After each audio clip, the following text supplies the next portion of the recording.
तो राहुल गांधी ने कल एक ऐसा ट्वीट किया जिस पर विवाद खड़ा हो सकता है।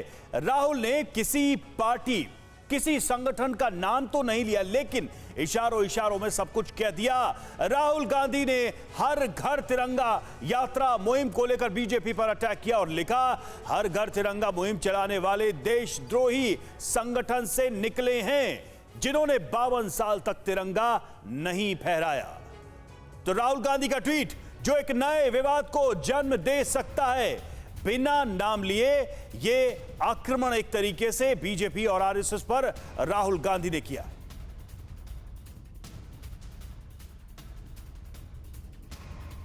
राकेश सिन्हा हमारे साथ इस वक्त बीजेपी के सांसद जुड़े हैं। राकेश जी, राहुल गांधी के ट्वीट पर आपकी पहली प्रतिक्रिया क्या है? क्योंकि इशारों इशारों में बिना नाम लिए उन्होंने एक बहुत बड़ी बात कही है बीजेपी और खासकर आरएसएस के। क्या आप अपनी कृषि भूमि से 10 गुना ज्यादा कमाना चाहते हो तो फ्रीडम ऐप को अभी डाउनलोड कीजिए और साधकों से सीधे सीखिए।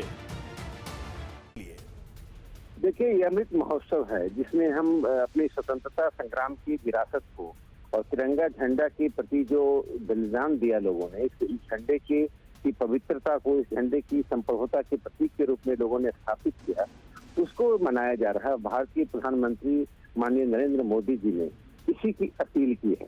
अब ऐसे पवित्र काम में जब जिसमें राष्ट्रवाद शामिल हो, जिसमें विरासत को पीढ़ियों के साथ जोड़ने की बात हो, उसमें राहुल गांधी का यह ट्वीट दिखाता है कि वास्तव में जो भ्रष्टाचार के आरोप उन पे लगे हैं और ईडी जांच कर रही है, उसका फ्रस्ट्रेशन वे इस ट्वीट में साफ दिखाई पड़ता है। मुझे लगता है देश की जनता ऐसे समय में ऐसे शब्दों को, ऐसे अमर्यादित अभद्र शब्दों को स्वीकार नहीं करती। एक और मैं बात यहाँ जोड़ना चाहता हूँ कि राहुल गांधी और इस परिवार का वश चले तो तिरंगा को वो डायनेस्टी के झंडे से विस्थापित कर देंगे। इस परिवार की एक यह भी मंशा रही है कि इतनी ताकतवर हो जाए कि उसी अपने डायनेस्टी का एक झंडा बनाए, वही राष्ट्र का झंडा बन जाए। इसी परिवार के इंदिरा गांधी को इंदिरा इज इंडिया कहा गया था और वही राहुल गांधी ने जवाहरलाल नेहरू को हाथ में झंडा लिए फोटो ट्वीट किया और कांग्रेस ने ट्वीट किया। तो दिखाता है इनका न राष्ट्रध्वज के प्रति सम्मान है, न देश के संवैधानिक संस्थाओं के प्रति सम्मान है।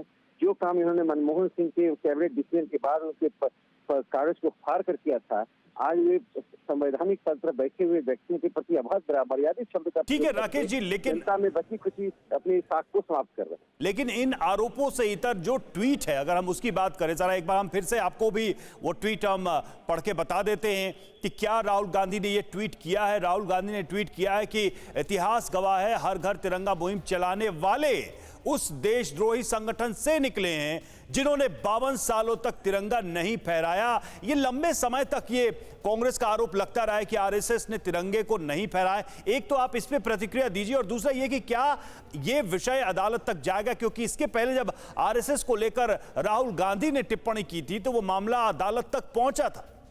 देखिए, राहुल गांधी को राष्ट्रीय स्वयंसेवक संघ ने गंभीरता से लेना बंद कर दिया और जहां तक संघ की बात है, राहुल गांधी का इतिहास बोध बहुत ही कमजोर है, बल्कि इतिहास बोध उनके पास है ही नहीं।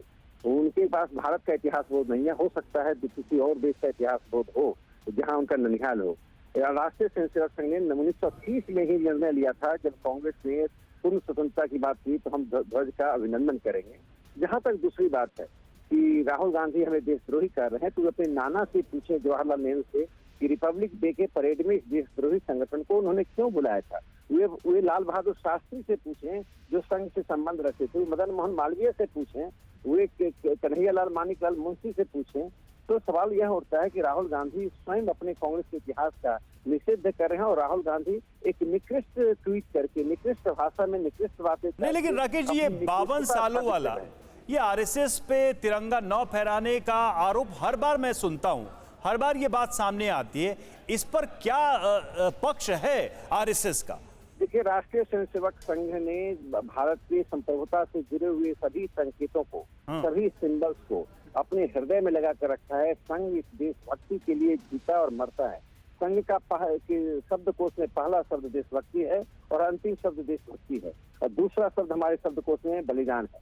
तो हमारे देशभक्ति और बलिदान, इन दो शब्दों के साथ राष्ट्रीय स्वयंसेवक संघ पिछले लगभग 98 वर्षों से काम कर रहा जी। है। राहुल गांधी जिस वंशवाद को आगे बढ़ा रहे हैं, जो व्यक्तिवाद आगे बढ़ा रहे हैं, जो राष्ट्र की संप्रभुता पर एक वंशवाद को थोपना चाहते हैं, उससे संघ का हमेशा संघर्ष रहा है। 74 के आंदोलन में राष्ट्रीय स्वयंसेवक संघ ने भाग लिया और 75 में इमरजेंसी के खिलाफ हमने आंदोलन की।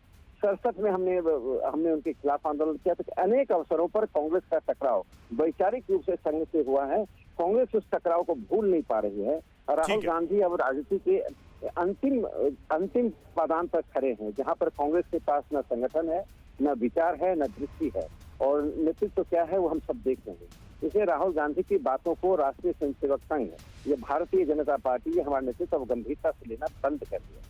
शुक्रिया राकेश जी आपका हमसे बात करने के लिए, हमसे जुड़ने के लिए। तो राकेश सिन्हा जो कह रहे थे कि राहुल गांधी के बयानों को संघ गंभीरता से नहीं लेता और इतिहास की जानकारी नहीं राहुल गांधी को।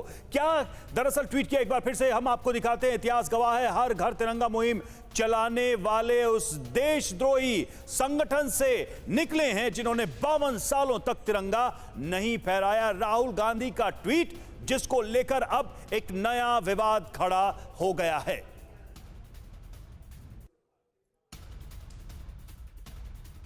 क्या आप अपनी कृषि भूमि से 10 गुना ज्यादा कमाना चाहते हो? तो फ्रीडम ऐप को अभी डाउनलोड कीजिए और साधकों से सीधे सीखिए।